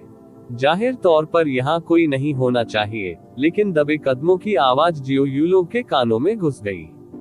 इस ध्वनि ने उसके रोंगटे खड़े कर दिए जैसे ही उसने अपना सिर इसके स्रोत की ओर झुकाया। उसने देखा कि एक व्यक्ति करीब आ रहा है, एक व्यक्ति जिसे यहाँ कभी नहीं दिखना चाहिए था। जियो चे, एक व्यक्ति को किसी प्रकार के भूत की तरह उभरते हुए देखकर जियो यूलोग की दोनों आंखें अविश्वास से चौड़ी हो गईं, जैसे कि उसने जो देखा था उस पर उसे विश्वास ही नहीं हो रहा था। उसे स्पष्ट रूप से जियो कबीले से निष्कासित कर दिया गया था और उसे फिर से प्रवेश करने से मना किया गया था। वह संभवतः यहाँ कैसे प्रकट हो सकता है? 3 घंटे की स्टार कंसील्ड स्थिति के बीच में, जब तक कि इसे किसी बाहरी बल द्वारा नहीं हटाया गया हो, जियोचे छिपी हुई स्थिति को स्वतंत्र रूप से रद्द और पुनः सक्रिय कर सकता था, जब तक 3 घंटे खत्म नहीं हो गए। वह जियो यूलोग के बिस्तर के सामने खड़ा हो गया और उसकी ओर उदासीनता से देखा।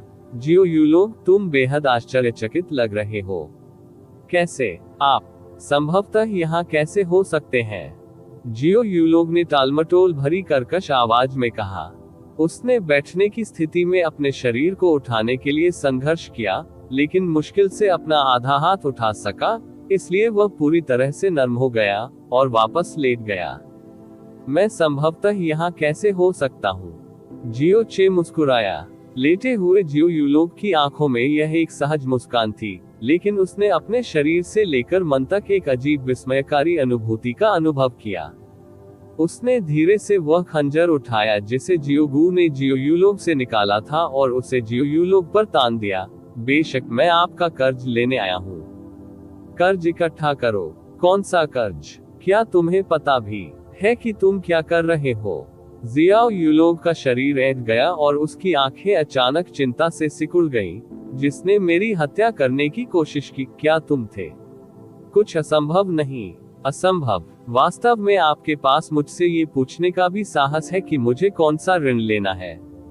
जियो चे के चेहरे पर मुस्कान फीकी पड़ गई। उसकी जगह एक राक्षस की दुष्टता ने ले ली, क्योंकि उसके चेहरे की विशेषताएं एक भयानक अभिव्यक्ति में बदल गईं। जिस हाथ में खंजर था वह थोड़ा कांप गया, क्योंकि उसने अपने अंतहीन हत्या के इरादे और आक्रोश को प्रकट किया जिसे वह हमेशा रोकता था। मेरी शादी के दिन तुमने मुझे मारने के लिए मर्डरिंग हॉट पाउडर का इस्तेमाल करने की कोशिश की। यदि यह मेरे भाग्य की सुरक्षा के लिए नहीं होता, तो मैं पहले ही एक मृत व्यक्ति बन चुका होता। आपकी संभावित बढ़ती सफलता के लिए आपने जियो कुंग्युन की चापलूसी की, मेरी छोटी चाची को झूठा फंसाने में संकोच नहीं किया, मुझे और जिया क्विंग्यू को अलग करने के लिए मजबूर किया, और यहाँ तक कि मेरे निष्कासन का कारण भी बने। मेरा निष्कासन कुछ खास नहीं था। यदि जिया क्विंग्यू फ्रोजन क्लाउड एसगार्ड शिष्या नहीं होती और उसका गुरु पास में नहीं होता, तो जिया क्विंग्यू बर्बाद हो जाती। मेरी छोटी चाची को भी जियो संप्रदाय में वापस लाए जाने का अन्याय सहना होगा और हर तरह का अपमान सहना होगा।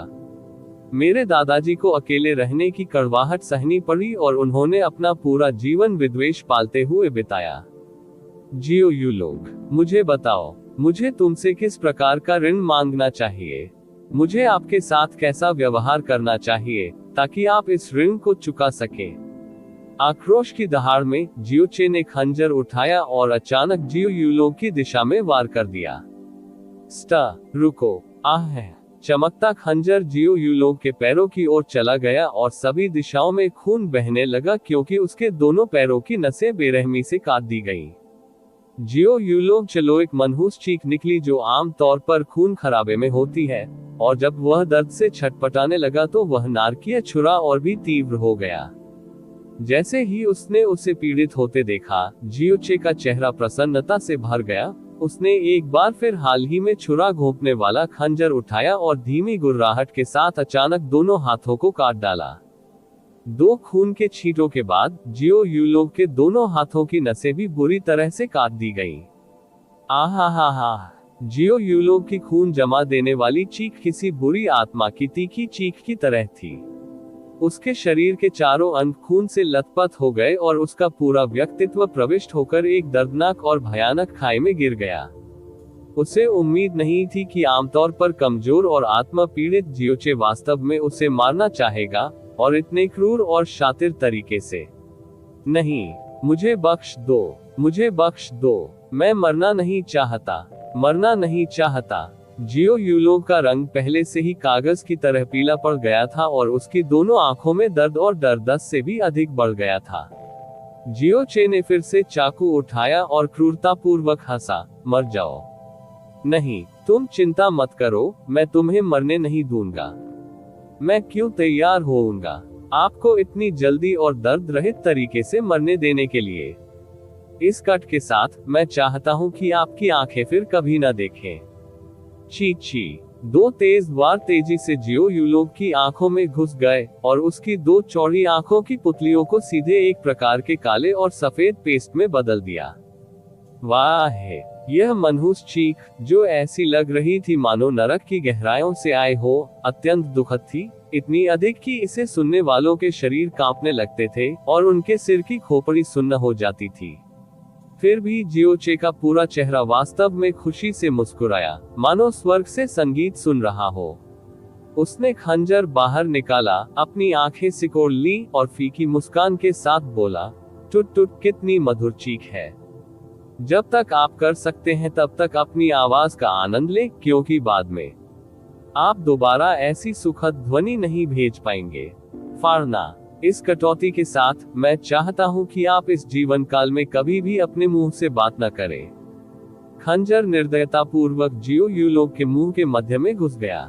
जैसे ही उसे बाहर निकाला गया, खून से सनी जीभ का एक टुकड़ा और कई दसियों दांत एक साथ उड़ गए। इस कट के साथ, मैं चाहता हूं कि आप इस जीवन काल में कभी भी अपने कानों से न सुने।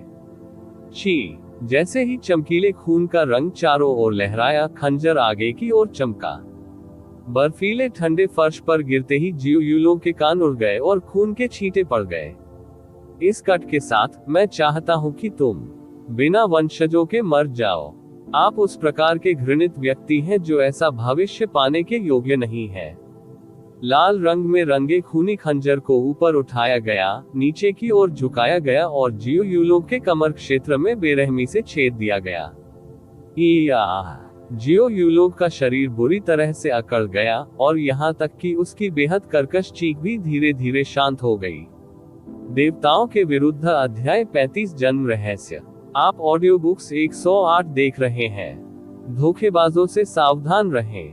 अध्याय 35 जन्म रहस्य। अस्पताल और दक्षिणी प्रांगण में आग की शुरुआत असाधारण रूप से अजीब थी। ये स्पष्ट रूप से एक दुर्भावनापूर्ण आगजनी थी, लेकिन आसपास के लोगों ने अप्रत्याशित रूप से एक भी संदिग्ध छाया नहीं देखी।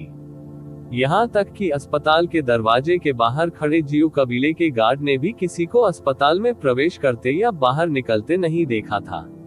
लेकिन सौभाग्य से आग इतनी भीषण नहीं थी और उस पर आसानी से काबू पा लिया गया। जियो यूनहाई ने तुरंत इसे व्यवस्थित किया और बाद में वह जियो गू पर चिल्लाते हुए चिंता में डूब गया। फिर वह एक बार फिर जल्दी से जियो यूलो के छोटे से आंगन में लौट आया। जैसे ही उसने धक्का देकर दरवाजा खोला, जियो यूनहाई जियो यूलो का नाम चिल्लाने ही वाला था, लेकिन इसके बजाय उसका पूरा शरीर शांत हो गया, जैसे कि उस पर बिजली गिर गई हो। जब वह अपनी जगह पर खाली खड़ा था तो उसके चेहरे पर मूर्खतापूर्ण भाव थे। जियो यूलोग अब बिस्तर के ऊपर नहीं था, बल्कि एक मरे हुए कुत्ते की तरह फर्श पर पेट के बल लेटा हुआ कांप रहा था। उसका पूरा शरीर खून से लथपथ था, उसकी दोनों कलाइयों और टखनों पर एक जैसे मोटे निशान थे, जबकि उसके हाथ और पैर पूरी तरह से मुड़े हुए थे। उसका पूरा चेहरा खून से सना हुआ था, उसके कानों के दोनों किनारों पर केवल मांस के 2 ढेर बचे थे। उसकी नाक और ऊपरी होंठ पूरी तरह से गायब हो गए थे, जैसे कि वे गायब हो गए हों और उसके मुंह पर खूनी झाग निकल रहे हों। लाल, सफेद और काले तरल की एक धारा बारी बारी से उसकी दोनों काली काली आंखों के सॉकेट के बीच से एक दूसरे का पीछा करती रही। उसका निचला हिस्सा शरीर और भी पूरी तरह से चमकीले लाल रंग से ढका हुआ था। जियो गू का पूरा शरीर तब तक कांपता रहा जब तक कि उसके दोनों पैर आधे घुटनों के बल फर्श पर नहीं टिक गए। अपने पूरे मेडिकल करियर के दौरान उन्होंने कई बड़ी से लेकर छोटी चोटें देखी, लेकिन इतना क्रूर, खूनी और बेहद दुखद दृश्य कभी नहीं देखा। जैसे ही उसने जियो यूलोग के रंग को देखा, वह बता सकता था कि जियो यूलोग मरा नहीं था और उसका जीवन काल थोड़ा भी कमजोर नहीं हुआ था। लेकिन इस तरह की भयावह स्थिति सैकड़ों, हजारों गुना मौत से भी अधिक दयनीय थी। जियो यूनहाई का पूरा शरीर कांपने लगा, उसका दिल टुकड़े टुकड़े हो गया और उसका रंग मौत के समान सफेद हो गया। जैसे ही उसे महसूस हुआ कि कोई उसके करीब आ रहा है, जियो यूलोग का शरीर कांप गया और उसके मुंह से एक सैंडपापर जैसी कर्कश और निराशाजनक कराह निकली जो खूनी बुलबुले से भरी हुई थी। जियो यूनहाई का शरीर लड़खड़ाते हुए एक कदम आगे बढ़ते ही आगे की ओर चमक उठा। वह अचानक बेतहाशा चिल्लाया, जैसे कि वह पागल हो, ये कौन है? कौन है भाई? कौन है भाई? अभी अपना गधा यहाँ से बाहर निकालो। मैं तुम्हें कीमा के हजारों टुकड़ों में काट देना चाहता हूँ और हजारों लंबे कटों से मौत का सामना करना पड़ेगा। वंशजों के बिना मरना। जियो यूहाई की खर्राटे में इतनी नाराजगी और पागलपन था कि ऐसा लग रहा था मानो वह अचानक पागल हो गया हो। उसे ऐसा महसूस हुआ मानो उसकी छाती लगभग फट गई हो और उसकी रक्त वाहिकाएं फट गई हो। जब उसने अपने बेटे के पूरी तरह से अपंग शरीर को जमीन पर औंधे मुंह पड़ा देखा, तो वह किसी भी मानव जैसा नहीं लग रहा था। वह इसे और सहन नहीं कर सका और नफरत करने लगा कि वह हमेशा के लिए जोर से नहीं रो सकता। उसे इस तथ्य से भी नफरत थी कि वह वास्तव में पागल नहीं हो सकता था। कौन? आखिर यह किसने किया? अभी अपना गधा यहाँ से बाहर निकालो। अपना पाओ। आह है। जियो यूनहाई तेजी से 2 कदम आगे बढ़ा और अपनी अतुलनीय तेज और शोकपूर्ण दहाड़ से पीछे की खिड़की को पूरी तरह से चकनाचूर कर दिया। इस समय उसने अप्रत्याशित रूप से अपने हाथ के पास की दीवार पर रक्त लाल अक्षरों की 2 पंक्तियां देखी। ये अक्षर उसके बेटे जियो यूलोग के खून का उपयोग करके लिखे गए थे। जियो बकवास का पुराना टुकड़ा। यह विशेष उपहार आपके कुतिया बेटे के जियो संप्रदाय में तत्काल प्रवेश का जश्न मनाने के लिए है। कृपया इसे स्वीकार करें। वाह! जियो यूनहाई ने दीवार पर लिखे खूनी अक्षरों पर बेरहमी से मुक्का मारा और एक जोरदार धमाके के साथ दीवार खुल गई। उसके शोकपूर्ण ऊंचे स्वर से उसके मुंह से अचानक तीर के समान खून की धार फूट पड़ी। इसके बाद उसकी दोनों आंखें ऊपर की ओर झुक गईं और वह जमीन पर औंधे मुंह गिर पड़ा। जियो यूलोग की अत्याचारी बदमाशी के बाद जियो चे अपने कमरे में लौट आया और जियो लिंगशी ने उसके लिए जो कपड़े बनाए थे और अपनी सारी निजी बचत स्काई पॉइजन पल में रख दी। उनकी बचत केवल अल्प थी, कुल मिलाकर कुल 1800 पीले गहरे सिक्के। जाने से पहले वह अचानक झिझका और फिर वह कंबल भी स्काई पॉइजन पल में डाल दिया जिसके नीचे वह और जिया क्विंग्यू सोए थे। इस जगह पर रहने के 16 साल। भविष्य में यह असंभव होगा कि मैं दूसरी बार वापस आऊंगा। जब जियो चे ने कुछ देर तक इधर उधर देखा तो उसे पुरानी यादों का एहसास हुआ। उसकी पुरानी यादें निश्चित रूप से जियो कबीले के कारण नहीं थी, बल्कि उसकी और जियो लिंगजी की यहाँ मौजूद कई यादों के कारण थी। 11 साल का होने से पहले ये स्थान न केवल उसका कमरा था, बल्कि जियो लिंगशी का कमरा भी था। उन दिनों, चाहे दिन हो या रात, वे अविभाज्य थे और लगभग हर समय एक साथ रहते थे। काफी समय तक अस्थायी रूप से वहां रहने के बाद जियो चे अंततः छुपी हुई अवस्था में लौट आया, दीवार पर चढ़ गया और पीछे के पहाड़ी क्षेत्र में प्रवेश कर गया। स्टार कंसीलिंग पिल की समय सीमा अभी भी 1 घंटे से अधिक बाकी थी। स्टार कंसीलिंग पिल का उपयोग करने का मुख्य कारण जियो ली और जियो लिंगजी को देखना था, ताकि उनकी सुरक्षा की पुष्टि की जा सके। एकमात्र जियो यूलोग एक सितारा छुपाने वाली गोली को बर्बाद करने के योग्य नहीं था।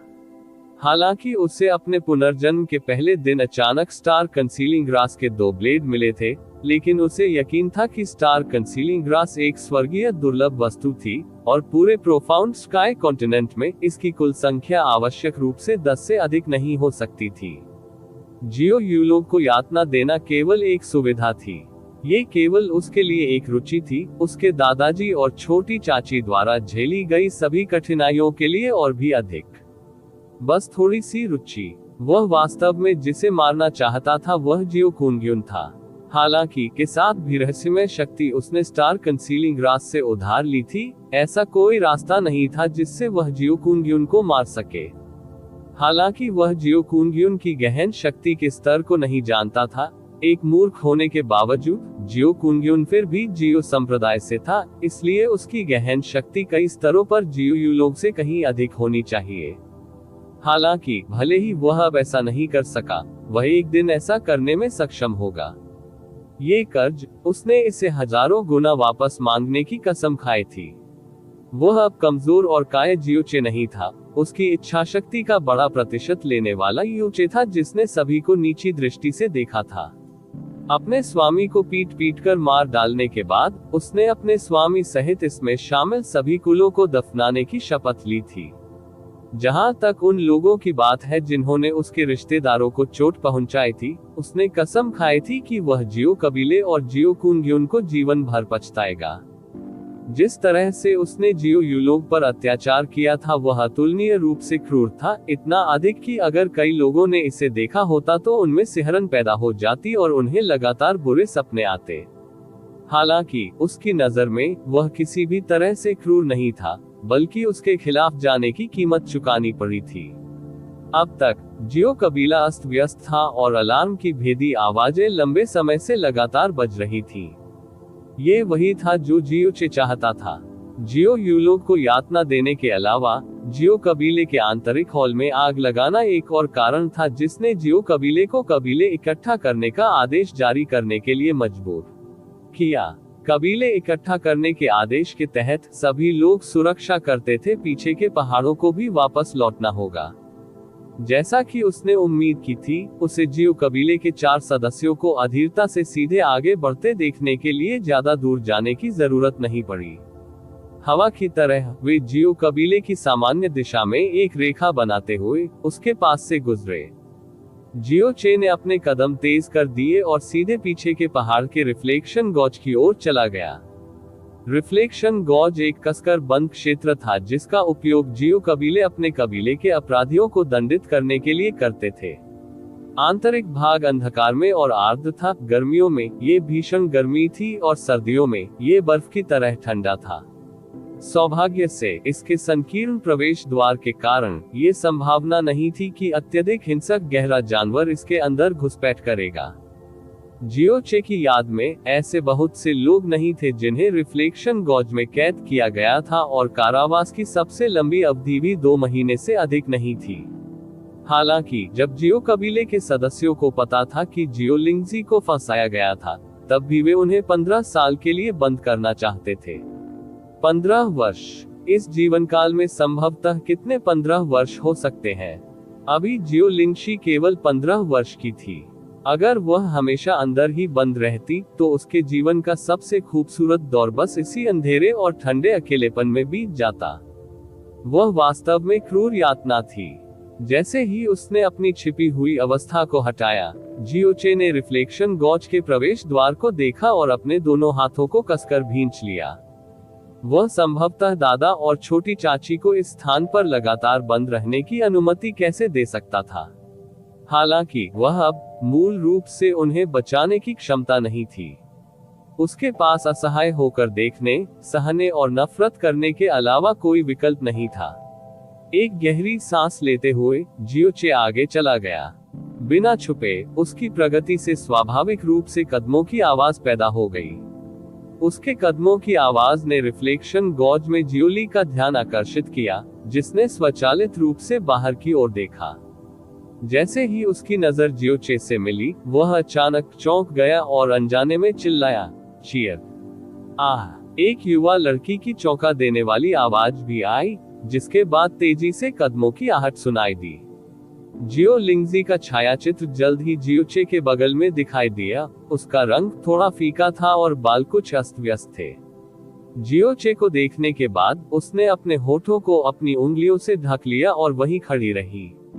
एक क्षण बाद उसकी आंखों में बड़ी मात्रा में आंसू की बूंदें बहने लगी। लिटिल चे। जैसे ही वह चिल्लाए, वह बेरहमी से आगे बढ़ी और खुद को जियो चे की छाती पर फेंक दिया। उसने अपनी दोनों बाहों का इस्तेमाल करके उसे कसकर गले लगा लिया और जोर से चिल्लाए। वह इस धारणा के तहत थी कि चूंकि वह 15 साल के लिए कैद होने वाली थी, और चूंकि जियो चे को जियो कबीले से निष्कासित कर दिया गया था, इसलिए वह कम से कम 15 साल तक उसे फिर कभी नहीं देख पाएगी। उसे उम्मीद नहीं थी कि वह अचानक उसकी आंखों के सामने आ जाएगा, जैसे कि वह सिर्फ एक भ्रम था। जियो झूठ। वह आगे बढ़ा और उसके पूरे चेहरे पर भावनात्मक रूप से उत्तेजित भाव था। चीयर। कैसे? आप यहाँ कैसे हैं? क्या जियो कबीले ने आपको वापस लौटने की अनुमति दी? जियो चे ने अपना सिर हिलाया और जियो लिंगशी की पीठ थपथपाई। मैं चुपके से वापस आ गया। लेकिन निश्चिंत रहें दादाजी, जियो कबीले में कुछ बड़ी घटना हुई है, इसलिए सभी को वापस लौटने के लिए बुलाया गया था।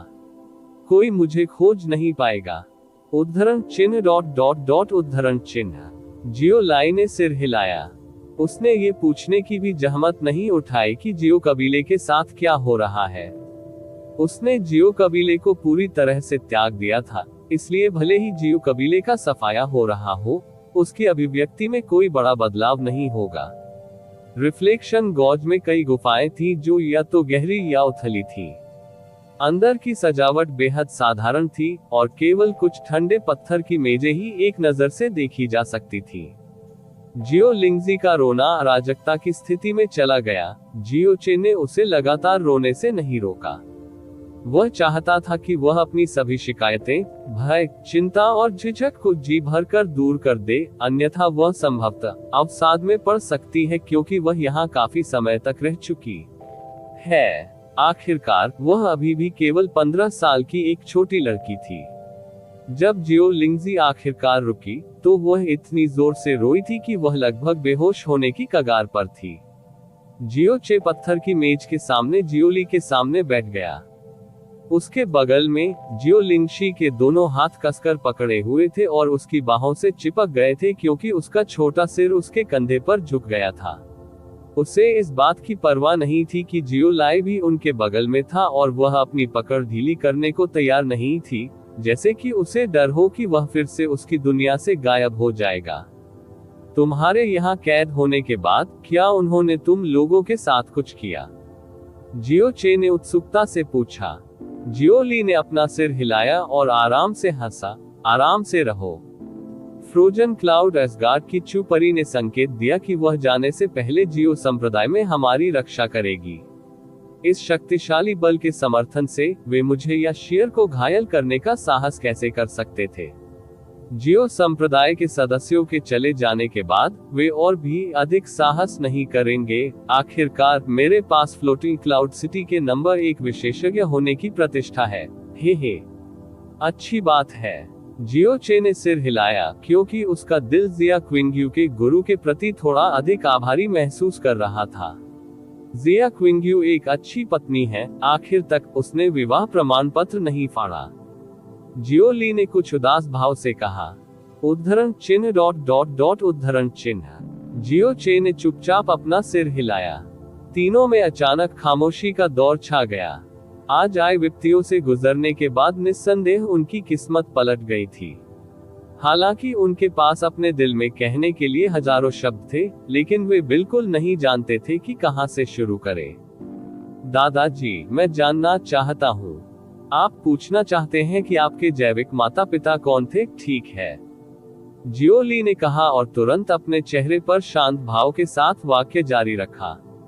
जियो चे ने सिर हिलाया और उसकी आंखें पूरी तरह से जियोलाई पर केंद्रित हो गईं। मेरा मानना है कि मुझे अच्छे कारण के बिना अचानक नहीं उठाया गया था। दादाजी, आप कुछ जानते हैं, है ना? जियो लिंगशी ने भी अपनी आंखें ऊपर उठाई और वह जियो लाई को आश्चर्य से देखने लगी।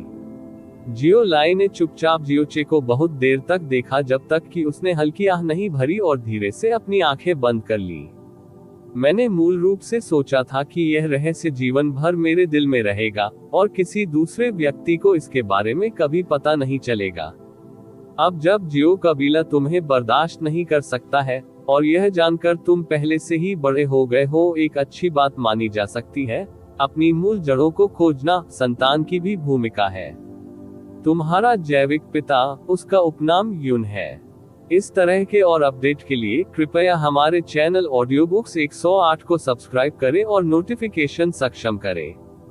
धन्यवाद।